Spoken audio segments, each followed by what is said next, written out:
Bueno, sí, la comida, sopa de maní, charqui, los bailes. Aprendí tinku ahí un poquito, suficiente para defenderme.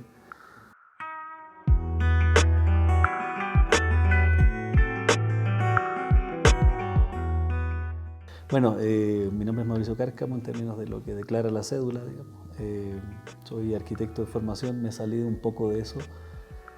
La docencia y la investigación me ha llevado un poco más a otros planos fuera de la arquitectura, entrando por las representaciones, etc. Y me formé, mi alma mater, digamos, la U de Talca, una escuela relativamente joven. Se conoce ya por Latinoamérica bastante el derrotero de la U de Talca. Soy de la primera generación, así somos el experimento del gobierno en ese sentido. Y nada, y desde esa formación que es bastante práctica, es bastante física si se quiere, mucho de hacer y después pensar, empecé a trabajar en investigación, en teoría, básicamente.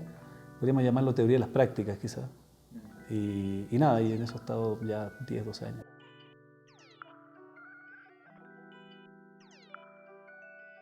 Yo creo que no estudié arquitectura como una decisión definitoria. Más bien la arquitectura me agarró mientras yo iba a tratar de estudiar algo en la universidad.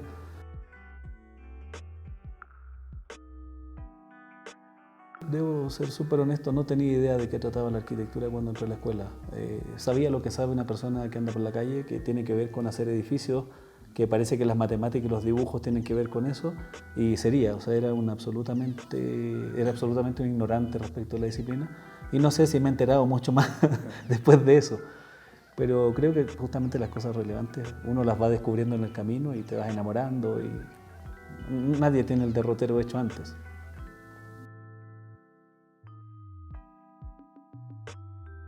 Sí, yo no sé si transición es lo que describe cómo van habiendo cambios en la humanidad. Parece que son bofetadas más que cambios paulatinos.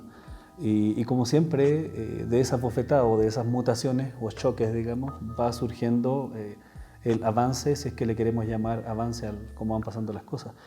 Creo que la arquitectura sigue siendo manual, independiente que los instrumentos hoy día te posibiliten otras cosas, porque a lo que me refiero con hacer manual, no tiene que ver explícitamente con el ocupar las manos, sino que con cómo con los órganos del cuerpo configuramos nuestra relación con la masa, la materia y la forma. Y eso sigue siendo un problema de arquitectura. Entonces, creo que hay una comprensión errada cuando uno supone que el computador reemplaza el lápiz, porque no son necesariamente sustitutos, son complementos. Y no entender eso es lo que nos lleva a comparar, por ejemplo, la velocidad y eficiencia que tiene un plano ploteado con el divagar que permite un dibujo.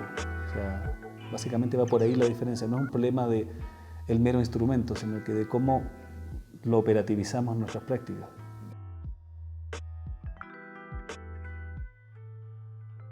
Sí, bueno, las herramientas he sabido que condicionan lo que uno puede o no hacer, ¿cierto? O sea, cuando uno tiene una computadora empieza a pensar todo en términos de la computadora.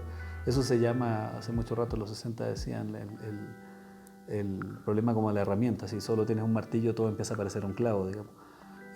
Yo creo que hay que tener cuidado con las herramientas en el sentido de que hay que destilar suficientemente el quehacer disciplinar para que la herramienta empiece a dejar de ser tan significativa.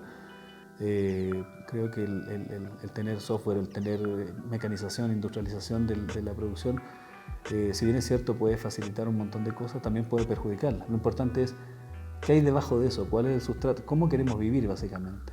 Y poner en función de eso y al servicio de eso todos los instrumentos que tenemos, más que hacerlo de forma reflexiva o simplemente optar de manera casi religiosa por uno u otro medio.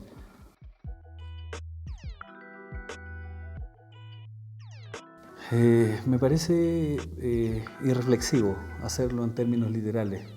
Creo que la arquitectura tiene, como el hacer arquitectura y el habitar arquitectura, tienen una componente física experiencial que no es envasable necesariamente a través de un curso online.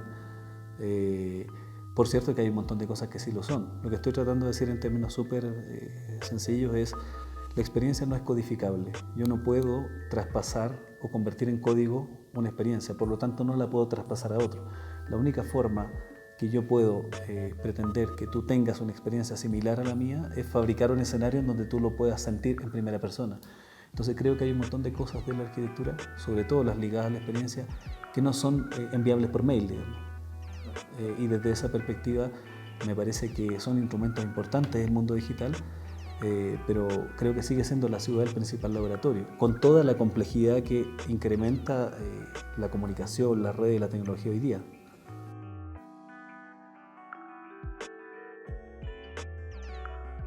Yo estoy de acuerdo parcialmente con eso. ¿En qué sentido? Creo que el modelo económico que existe hoy día en el mundo, que sobrepasa en algunas cosas a la arquitectura, en ese sentido creo que hay que ser súper honesto y no somos superhéroes como nos gustaría, sino que tenemos un radio de acción como tienen todas las disciplinas y todas las profesiones. Pero creo que el modelo económico hoy día sobrepasa y tenemos estructuras sociales de una complejidad tal que se hacen ingobernables y que tienen desigualdades importantes. En ese sentido creo que no solo la arquitectura no puede lidiar con eso, sino que es una condición que hemos generado, condición por supuesto desarticulable, pero que es parte del cómo hemos decidido vivir más que por acción, por omisión. Estoy de acuerdo en que lamentablemente la arquitectura hoy día se considera un producto de élite. Me parece que hay también casos que desmantelan un poco eso, pero que de algún modo es más bien una falencia, o sea, se podría perfectamente revertir eso, y lo interesante de eso es que revertir esa operación no pasa por alguien que decide por ahí arriba, pasa por lo que uno puede o no hacer día a día. Me parece que es cómodo responsabilizar a todo lo que está afuera cuando uno puede eso hacer, poder producir cambios, digamos.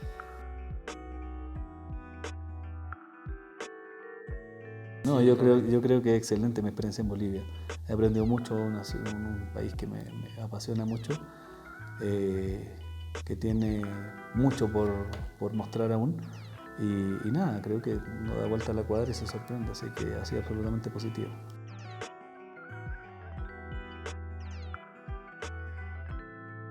Cochabamba me gustó mucho, sí, la comida, sopa de maní, charqui, los bailes, aprendí tinco ahí un poquito, suficiente para defenderme. Me parece muy interesante Sucre, Toro Toro me gustó mucho, el tema de la falla geográfica, el paisaje. Es que es absolutamente provocador el paisaje, no se puede pasar sin que te ocurra nada por el medio de Bolivia. Entonces creo que hay un tremendo potencial, sobre todo en arquitectura, que creo que es un área, un quehacer humano que está inherentemente vinculado a contextos geográficos, a contextos sociales, sí, etc. Sí.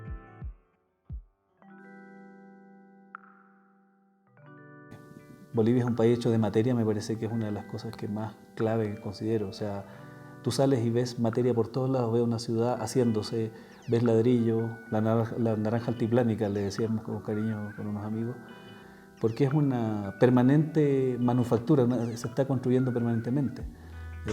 Creo que ese vínculo de las personas con el contexto geográfico, con las palabras de la fonética, el cómo se dice, el cómo se vive, el cómo se tocan las cosas, me hace pensar que quizás materia es lo que más define Bolivia. Palabras ásperas, no hay tanta decoración en el sentido de que quiera parecer algo. Las cosas son de barro y son de barro, las cosas son de ladrillo y son de ladrillo.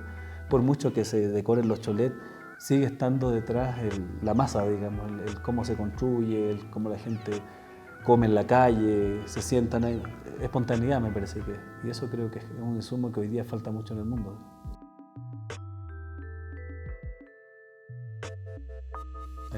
La relación de la gente con la construcción, lo incompleto de todo, el hacer permanente y que la vida se da en la obra, digamos, ese matrimonio de obra, materia, personas, me parece muy interesante. La expresión material, lo honesto de la estructura.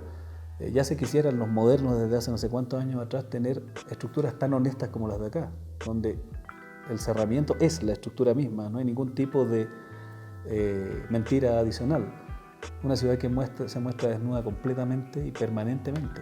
Bueno, la belleza está en los ojos del que mira, dicen por ahí, y creo que uno hace esa realidad en la medida que la considera mala o la considera buena.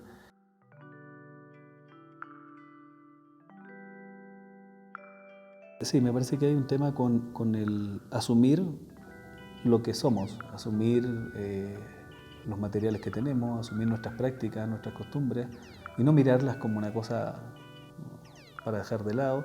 y traer la vanguardia y instalar entonces mucho vidrio, mucho hormigón, mucha cosa tecnológica. No, sino que simplemente qué somos y desde ahí sacar la nueva arquitectura boliviana. ¿Cómo hacer el upgrade, digamos, el cambio desde lo que somos, incluyéndome como boliviano en esa frase?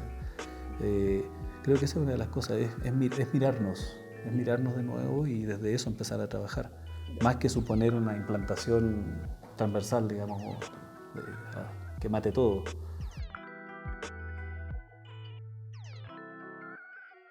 No, bueno, yo no sé si puedo recomendarle a algún estudiante así en términos tan tajantes. Aproblémense, preocúpense, busquen, indaguen, fabriquen su propio arquitecto. No necesariamente repitan el que el profesor les dijo, porque ese es el deseo de ese profesor. Y ya prescribió probablemente porque es legítimo para sí. Todos los días existe la posibilidad de explorar, de preguntarse, de buscar al arquitecto que hay dentro, irlo tallando, irlo maqueteando, podríamos decir. Y nada, me parece que esa es la vía.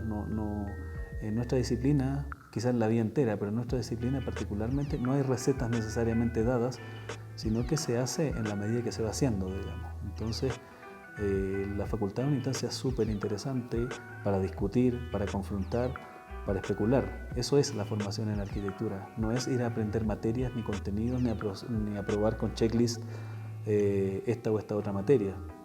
Porque eso no queda en el cuerpo, lo que queda es la experiencia. La ciudad sigue siendo el laboratorio por definición, la facultad ayuda, pero el que se hace arquitecto es uno. No existe en nuestra disciplina alguien que te forme en términos literales. Siempre va a haber una cuota personal y esa es la que creo que hay que engordar y buscar.